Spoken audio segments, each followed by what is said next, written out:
से अनुराग अग्रवाल एक सपना लेकर लखनऊ पहुंचे। अपने पिता और भाई की मदद से उन्होंने किराए की एक दुकान खोली और नाम रखा प्लाई घर।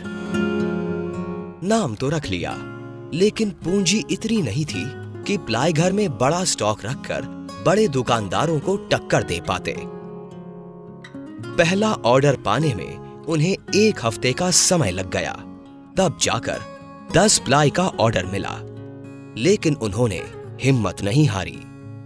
हमने ये जर्नी 1998 में स्टार्ट की। मेरे फादर, मैं और मेरा छोटा वाला भाई रेंटेड किराए की दुकान लेके स्टार्ट किया।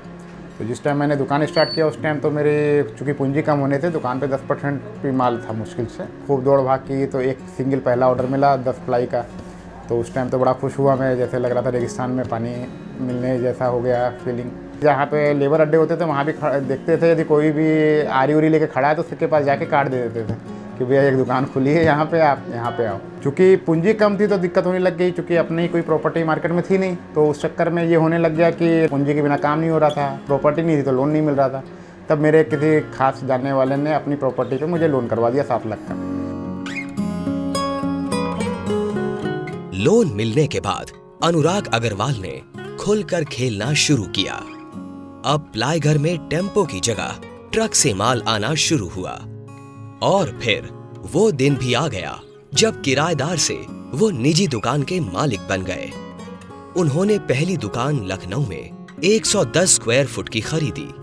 अनुराग अग्रवाल धीरे धीरे पूंजी बढ़ाने के साथ साथ गुडविल भी बढ़ाते रहे और फिर एक दिन वो आ गया जब मार्केट में प्लाई घर के नाम का डंका बजने लगा। किसी के पास गया, किसी ने कहा कि भैया ठीक है कि मैं बताऊंगा भैया कल आ जाइएगा। तो फिर कल फिर गया उनके पास, फिर उन्होंने कहा भैया अभी तो किसी के यहाँ से माल आ गया, परसों आ जाइएगा। तभी मैंने जाके नमस्ते किया, हेलो हाई किया, फिर आ गया। फिर किसी ने कहा कि भैया 10 दिन बाद आ जाइएगा। तो एक दिन एक दुकानदार ने मुझसे कहा कि यार इरिटेट नहीं होते हो तुम? हमने कहा सर मंदिर भी तो रोज़ जाते हैं, भगवान एक दिन में थोड़े सुनते हैं। तो ऐसे करते करते वो ताल्लुकात बन गए लोगों से। आज के दिन में भी कितनी कंपनी वाले मेरे पास खाली इसलिए आते हैं, यदि वो मार्केट जाते हैं तो वो कोई ये नहीं कहता कि मैं प्लाई घर से माल ले रहा हूँ या अनुराग से माल ले रहा हूँ। वो कहता है मैं छोटे वाले भाई से माल ले रहा हूँ या मैं मेरे बड़े भाई हैं उन्हीं से माल लेता हूँ, उन्हीं के पास आप जाओ। तो ये मेरे सर फादर की देन है, यानी जीते जी उनके दामन पे एक दाग नहीं लगा तो डेथ के बाद भी नहीं लगना चाहिए। और पापा के आशीर्वाद से ही आगे भी उनकी नसीहत से ही कभी किसी का बुरा नहीं करूँगा, ना किसी का कभी किसी को मेरे कारण कोई भी तकलीफ होगी।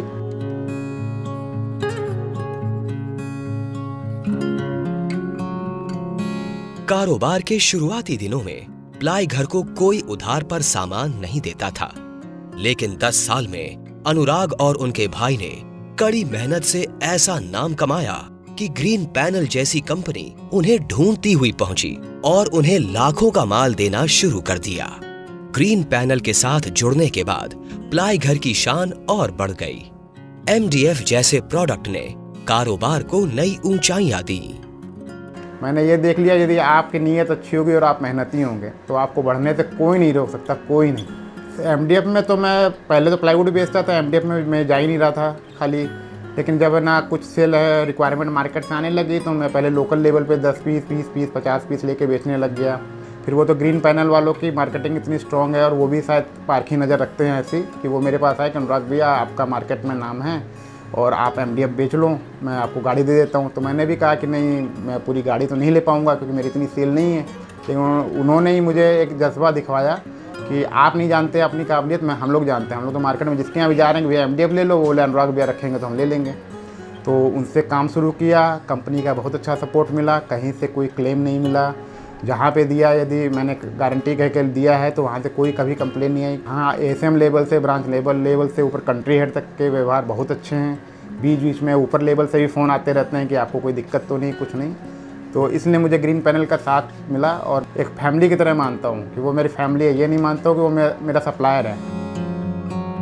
अनुराग अब जहाँ थोक बिजनेस पर फोकस कर रहे हैं, वही उनके भाई दीपक अग्रवाल रिटेल पर फोकस कर रहे हैं। प्लाई घर के ऊपर ही दीपक ने नई आर्ट गैलरी बनाई है ताकि कस्टमर्स को एक ही जगह सारे आइटम दिखा सकें और उनके बारे में एजुकेट कर सके। रिटेल में हमारे पास सभी आइटम है। अभी हमने एक अपनी गैलरी ऊपर बनाई है जो अभी नई नई शुरू हुई है साल भर से। इसमें हमने सभी तरीके की चीज़ें रखे हैं, जैसे किचन से संबंधित मॉडलर किचन में A to Z items, louvres वगैरह, डिस्प्ले माइका का, लॉक्स वगैरह का। कस्टमर जो भी आए, कस्टमर को दिखनी चाहिए चीज़। जब कस्टमर को दिखेगी तभी कस्टमर समझ पाएगा। रिटेल के हिसाब से प्लाईवुड में जितनी रेंज, स्टार्टिंग रेंज हो, जैसे हर तरीके के कस्टमर हो, मीडियम कस्टमर के लिए अलग कॉन्सेप्ट है, और जो उससे अपर कस्टमर है, मतलब सभी कस्टमर को ध्यान में रख के उनके हिसाब से अच्छी चीज़ और मिनिमम रेट्स में, ये सोचा। अनुराग अग्रवाल अब कारोबार को अलग अलग शहरों में ले जाना चाहते हैं। गोरखपुर में वो नया वेयरहाउस बना रहे हैं। इसके बाद वाराणसी और फिर प्रयागराज में एक और बड़ा स्टोर खोलने का प्लान तैयार है। अनुराग का मानना है कि ग्रीन पैनल के MDF का स्कोप बढ़ रहा है और साल दर साल इस इंडस्ट्री में इतनी ग्रोथ होने की संभावना है कि काम की रफ्तार लगातार बढ़ती जाएगी। सेल बढ़ेगी तो मुनाफा भी बढ़ता जाएगा। किसी भी बिजनेस में तरक्की चाहते हैं तो सबसे पहले ईमानदारी होनी चाहिए। मेहनत कीजिए और जो भी कमिटमेंट कीजिए वो पूरा कीजिए। नहीं होता है तो मत कीजिए कमिटमेंट, और झूठ बोल के काम मत कीजिए कि किसी चीज़ में 1 साल गारंटी है तो आपने 10 साल गारंटी कह के बेच दिया, क्योंकि आप मान के चलिए कर्मा है, घूम फिर के आप ही के पास आएगा। आप किसी को आज चीट करोगे, वो घूम फिर के आपको चीट करेगा ही करेगा। दोनों भाई कारोबार को उस मुकाम तक ले जाना चाहते हैं जहां पहुंचने का ख्वाब उनके पिता ने देखा था। दीपक कहते हैं कि अनुराग और मैं 2 अलग अलग शरीर हैं, लेकिन जान एक ही है। जब भाइयों में इतना प्यार और समर्पण हो तो भला कारोबार में उन्हें आगे बढ़ने से कौन रोक सकता है। उस पर ग्रीन पैनल का याराना उन्हें मुकद्दर का सिकंदर बनाने के लिए काफी है।